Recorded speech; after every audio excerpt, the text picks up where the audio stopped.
So I've been employing this particular technique over the past few months to get better at lyric writing. You see, for the most part, when I started making music, it was all like instrumental stuff anyway, so I rarely ever wrote lyrics, and so I didn't take much stock in it. Like me personally, I don't listen to lyrics a lot in music, and I feel like that's just like a musician thing. Like I tend to listen more for chord progressions, melody, and just different music theory stuff that the average person probably wouldn't even focus on anyway. But I know for a lot of people, just the average Joe that likes to listen to music, they like lyrics and they like to know the story of a song. And so as I've been digging into this, I've been realizing how much more important writing solid lyrics are versus just having a good instrumental. Because if you have a good instrumental and then just like crap lyrics, the audience one isn't going to have anything to resonate with if the story's bad, and two, if it's just poor lyric writing, then it's going to sound cheesy anyway. So one technique that I've been using a lot is called destination writing, and this is a derivative of what's called object writing. And so this technique was sort of devised by Andrea Stolpe. And basically what it is you pick a topic and you free write about it for 6 minutes. So you pick anything. You can pick a lamp, you can pick a coffee shop, you can pick sunset on a specific street you grew up on. All you do is you pick a specific topic and then set a timer for 6 minutes, and you do nothing but write about it for 6 minutes. And there's a couple things to keep in mind to make this most effective is that one, you want to never take your pen off the paper. So you just keep writing, writing, writing, writing, even if it sounds absolutely awful. The whole point of this is for you to just write out any idea that comes into your head completely unrestricted. So it could sound like absolute trash. It might not even be a total complete sentence. It could just be run-ons or just incomprehensible a mess. So anyway, I've been doing that, and the other piece of it is also to try to use sense language as much as possible. So what do I mean by that? So I could talk about my day in plot details. So I woke up, I brushed my teeth, I ate breakfast, I took a walk around the neighborhood. All that is basically just like an itinerary of what I did, but there's nothing for the listener to connect to.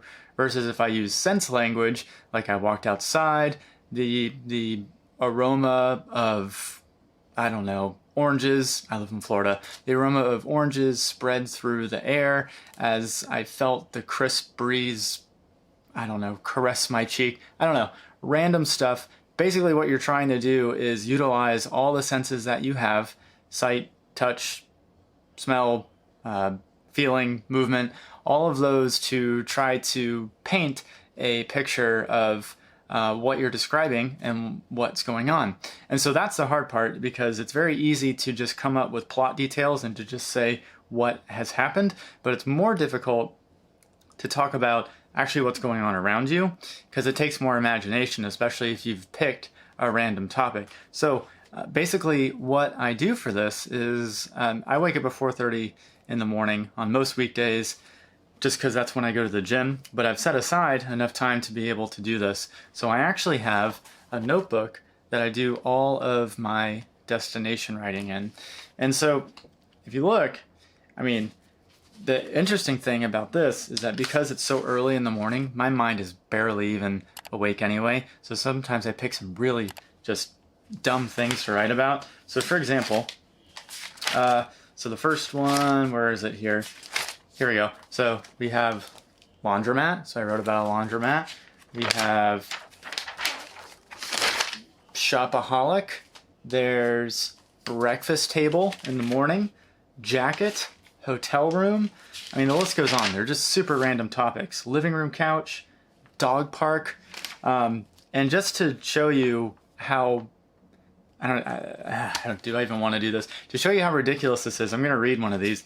I haven't read this, actually, since writing this on April 6th, and this is one of the first ones that I did. But just to show you how ridiculous this is, I'm gonna read my laundromat free writing. Okay, here we go. Oh my God. Pulled my beat up sedan to the old laundromat down on 21st Street. It's the one with the sign on the door that's been crooked for years. It's early in the morning as to get this dreadful task over with. I pull out my giant sack of dirty clothes and walk begrudgingly through the old wooden door at the entrance. As soon as I walked in, the foul stench of BO filled the air and almost made my dry eyes water. There were 27 washing machines and one other person was here. I carelessly threw my laundry into the washing machine number 7 as it was easy to reach. I noticed one of the buttons on the front panel did not light up. However, it was the exact cycle I needed, so I firmly pressed it. At first, nothing happened. My handwriting's really bad at 4:30 in the morning, but first nothing happened, but then the whir of the machine became present, and the first cycle had begun.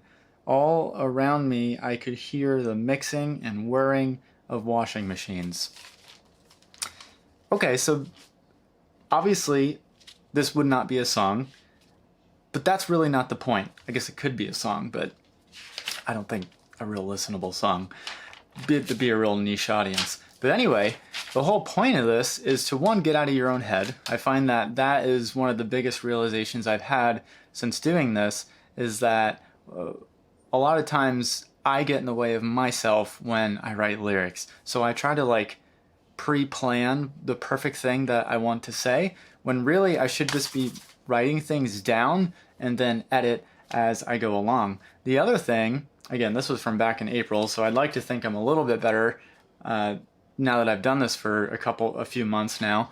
One other thing that I've started to realize or become better at is using sense language. So when I'm writing lyrics, instead of focusing just on plot, I think about what's around me, what kind of sights, what kinds of smells, taste if applicable, and also incorporating just feelings, what is my reaction to what's happening all around me, because that is what the listener is going to connect to. They don't really care about what's happening, they want to know how you're reacting to it, and if there's other characters involved, how that relationship is sort of playing out. And so destination writing has certainly been a way to help with that. And so if it's not something that you're doing and you want to get better at lyric writing, it's really simple. It takes 6 minutes out of your day to do. It takes no time at all.